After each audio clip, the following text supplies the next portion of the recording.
अस्सलाम वालेकुम dear students, उम्मीद है कि आप सब लोग खैरियत से होंगे।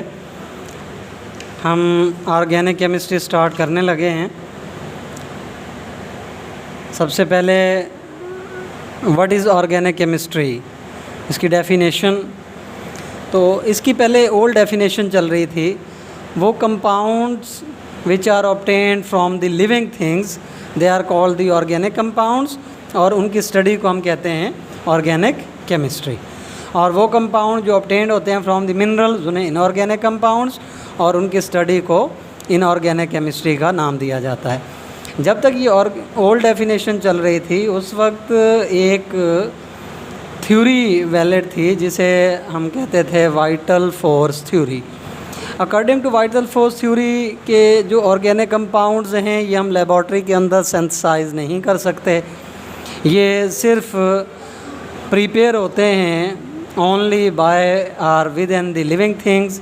और ये समझा जाता था कि इसके लिए एक वाइटल फोर्स की ज़रूरत है इनको प्रिपेयर करने के लिए, जो कि हमारे पास मौजूद नहीं, वो सिर्फ लिविंग थिंग्स के अंदर ही मौजूद है, जिसकी वजह से ऑर्गेनिक कंपाउंड सिर्फ लिविंग थिंग्स के अंदर ही सिंथेसाइज हो सकते हैं।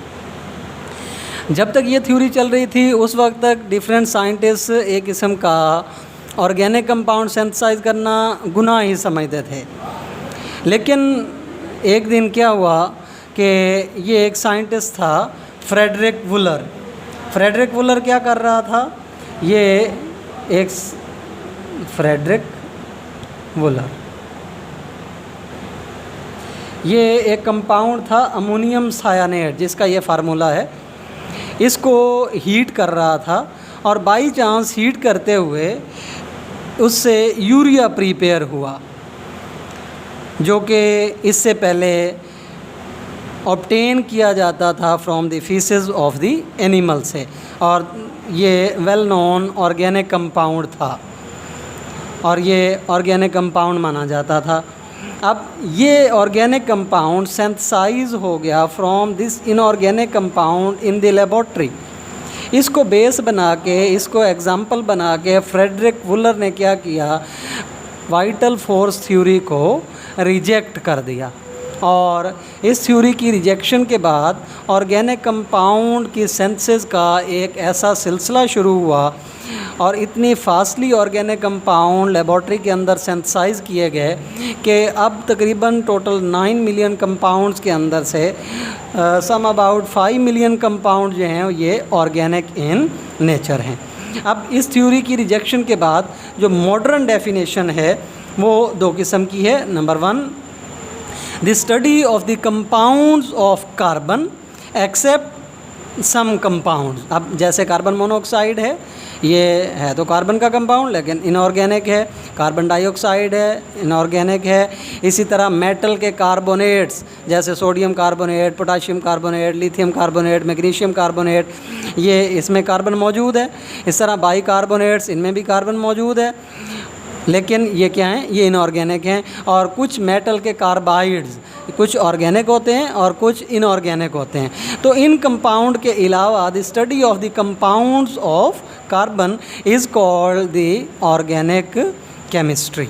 और the next definition, the study of the hydrocarbons and their derivatives is called the organic chemistry. अब हाइड्रोकार्बन क्या हैं ये देखते हैं हम। The compounds which consist of only carbon and hydrogen are called hydrocarbon. जैसे नाम से जाहिर है, हाइड्रोजन से और कार्बन से निकला है, तो हाइड्रोकार्बन वो कंपाउंड जिसमें सिर्फ कार्बन और हाइड्रोजन मौजूद हो उन्हें हम हाइड्रोकार्बन्स कहते हैं। और इनमें से कुछ एग्जांपल से आप फेमिलियर हैं फर्स्ट ईयर में, जैसे हमने हाइब्रिडाइजेशन में ये पढ़ी थी, मीथेन, इथेन, ये इथीन, इथाइन, ये एम्पिरिकल फार्मूला में हमने पढ़ा था बेंजीन। तो ये सारी की सारी चीज़ों में अगर आप इन फार्मूलों में देखें तो इन तमाम फार्मूले में कार्बन और हाइड्रोजन के अलावा और कोई एलिमेंट मौजूद नहीं। So these are compounds are called the hydrocarbons. Next, ये डेरिवेटिव्स ऑफ हाइड्रोकार्बन। अब डेरिवेटिव्स क्या हैं, वो चीज़ें जो ड्राइव की जाएं from the hydrocarbons, they are called the derivatives of hydrocarbons. For example ये हमने क्या लिखा है, CH4, इसे मैं यूँ लिख रहा हूँ CH3 और H यहाँ पे लगा दिया है। अब इसका ये वाला एक हाइड्रोजन अगर हम रिमूव करके यहाँ पे हाइड्रोक्सल लगा दें तो ये हमारे पास क्या बन जाएगा, ये अल्कोहल बन जाता है। ये अल्कोहल अब ड्राइव किया है कहाँ से हमने, हाइड्रोकार्बन से। या इसका ये हाइड्रोजन रिमूव करके हेलोजन लगा दें तो फिर ये बन जाता है अल्काइल हैलाइड। अगर इसका हाइड्रोजन रिमूव करके COOH लगा दें तो ये बन जाएगा कार्बोक्सिलिक एसिड। अब ये सारी की सारी चीज़ें हमने ड्राइव की हैं हाइड्रोकार्बन से, so they are called the derivatives of hydrocarbons. अब ये हाइड्रोकार्बन्स और इनके डेरिवेटिव की स्टडी को हम कहते हैं organic chemistry. Now the types of hydrocarbons. अब ये टाइप्स ऑफ हाइड्रोकार्बन्स में अगर हम देखें तो मेजरली ये इसकी दो टाइप्स होती हैं, एक हैं ओपन चेन और दूसरे हैं क्लोज्ड चेन।